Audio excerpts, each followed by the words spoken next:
हथियारों के मामले में इजरायल को दुनिया का एक बहुत ताकतवर मुल्क माना जाता है। इजरायल का एरो एयर डिफेंस इतना ताकतवर है कि इजरायल दावा करता है कि अगर 2000 किलोमीटर दूर से भी कोई मिसाइल इजरायल की तरफ लॉन्च होती है तो मिसाइल लॉन्च होते ही इजरायल का एयर डिफेंस सिस्टम एक्टिव हो जाता है। जब तक इजरायल अपनी एयरफोर्स के माध्यम से गाजा पट्टी पर बमबार्डिंग करता रहा, तब तक इजरायल के सैनिकों के मारे जाने की संख्या का आंकड़ा लगभग स्थिर रहा। लेकिन जैसे ही इजरायल ने अपना ग्राउंड ऑपरेशन शुरू किया,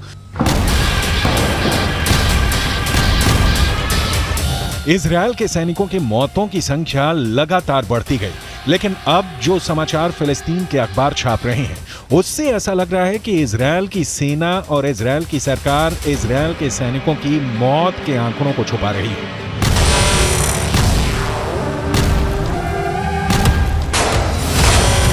फिलिस्तीन क्रॉनिकल नाम के एक अखबार ने इजरायल के मिलिट्री सिमेट्री यानी इजरायल के सैन्य कब्रिस्तान यानी वो जगह जहां पर इजरायल के सैनिकों को दफन किया जाता है, उस जगह के डायरेक्टर डेविड वार्नर बरूच का एक इंटरव्यू छपा है। इस इंटरव्यू में इजरायल की मिलिट्री सिमेट्री के डायरेक्टर डेविड वार्नर ने कहा है कि इजरायल के अंदर हर घंटे एक इजरायली सैनिक का शव कब्रिस्तान में दफन होने के लिए आ रहा है। इस इंटरव्यू को फिलिस्तीन के अरब देशों के अखबारों ने हाथों हाथ लिया और यह दावा किया कि इजरायल के सैनिकों की मौत का आंकड़ा आधिकारिक आंकड़े से कहीं ज्यादा है। जेरूसलम के पश्चिमी इलाके में माउंट हर्जल कब्रिस्तान है और यहां पर इजरायल की सेना में काम करने वाले सैनिकों को दफनाया जाता है। मिडल ईस्ट मॉनिटर नाम की एक और न्यूज वेबसाइट में इस कब्रिस्तान के डायरेक्टर डेविड ओरेन का बयान छपा है। पिछले 48 घंटे में 50 इजरायली सैनिकों को दफनाया गया है।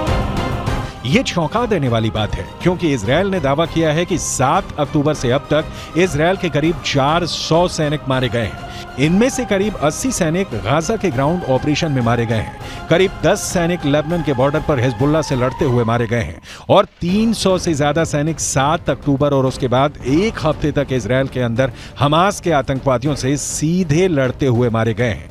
लेकिन फिलिस्तीन के अखबारों का दावा है कि ग्राउंड ऑपरेशन में इजरायल के सैनिकों के मारे जाने की संख्या आधिकारिक आंकड़ों से कहीं ज्यादा है।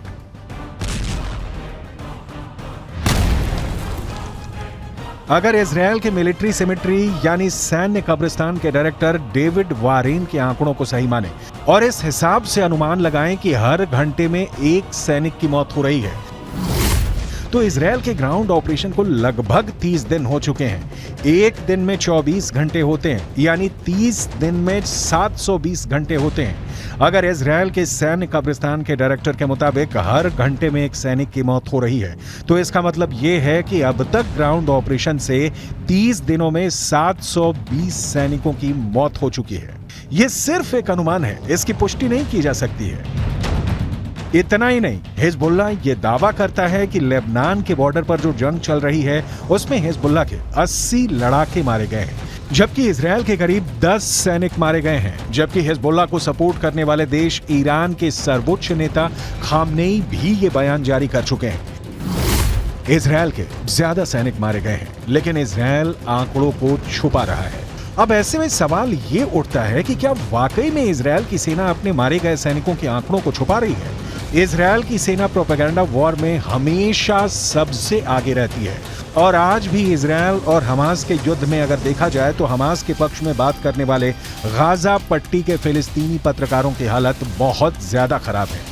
गाजा पट्टी के अंदर लगातार हुई बमबारी में अब तक करीब 45 पत्रकार मारे जा चुके हैं जो फिलिस्तीन के मुद्दे को कवर कर रहे थे। अब ऐसी स्थिति में गाजा के संचार तंत्र पर इजरायल का 75% कब्जा है और इजरायल जो चाहता है वही सूचना गाजा से बाहर निकलती है, क्योंकि गाजा के अंदर इजरायल की सेना अपनी पकड़ को मजबूत कर रही है। और जहां तक इजरायल के सैनिकों के मारे जाने की संख्या का सवाल है, तो यहां एक और बात जाननी जरूरी है कि इजरायल की डिफेंस फोर्स खुद को एक सुपीरियर आर्मी यानी सर्वश्रेष्ठ सेना की तरफ प्रस्तुत करती है और ऐसे में वो कभी नहीं चाहेगी कि वो अपने सैनिकों की मौत के ऐसे आंकड़े पेश करे जो दुश्मनों के मुकाबले ज्यादा हो। लेकिन यहाँ पर नोट करने वाली बात यह भी है कि इजरायल की ये सैन्य नीति है कि वो हमेशा दुश्मन के 10 गुना आदमी ज्यादा मारता है और अब तक के आंकड़ों पर गौर करें तो गाजा के अंदर 15,000 से ज्यादा लोग मारे जा चुके हैं और करीब 7,000 लोग मलबे में दफन हैं। इनमें से मारे गए बच्चों की संख्या तो करीब 7,000 हो चुकी है। यानी गाजा में एक बहुत बड़ा नरसंहार हो रहा है। लेकिन उसके बाद भी अमेरिका के नेशनल सिक्योरिटी काउंसिल के प्रवक्ता जॉन किर्बी ने पत्रकारों के सामने एक प्रेस कॉन्फ्रेंस में यह कहा है कि गाजा पट्टी में कोई नरसंहार नहीं हो रहा है। ये पूरा बयान आपको सुनाएंगे और इसके आगे आपको ये भी बताएंगे कि कैसे जॉर्डन भी गाजा पट्टी के जख्मों पर नमक छिड़क रहा है। लेकिन सबसे पहले अमेरिका के उस पाखंड के बारे में बताना जरूरी है जो बिल्कुल साफ नजर आ रहा है। यूक्रेन और रूस के युद्ध में जब पुतिन की मिसाइल यूक्रेन पर कहर बनकर टूट रही थी और करीब 1,000 यूक्रेनी बच्चे हताहत हुए थे, तब अमेरिका ने यह कहना शुरू कर दिया था कि पुतिन नरसंहार कर रहे हैं। लेकिन गाजा पट्टी के अंदर हजारों मौतों के बाद भी अमेरिका इसे नरसंहार नहीं मान रहा है। यह अमेरिका के दोहरे मापदंडों का बुक टेक्स्ट एग्जाम्पल है।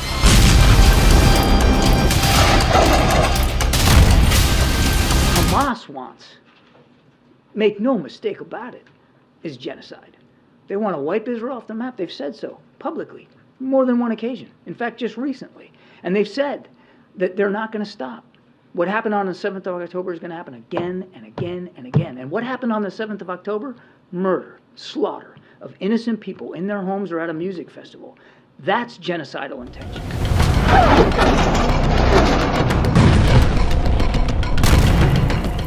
मलेशिया के प्रधानमंत्री अनवर इब्राहिम ने कहा है कि यूक्रेन की घटनाओं को नरसंहार मानना और गाजा पट्टी की मौतों को नजरअंदाज करना वैश्विक पाखंड है।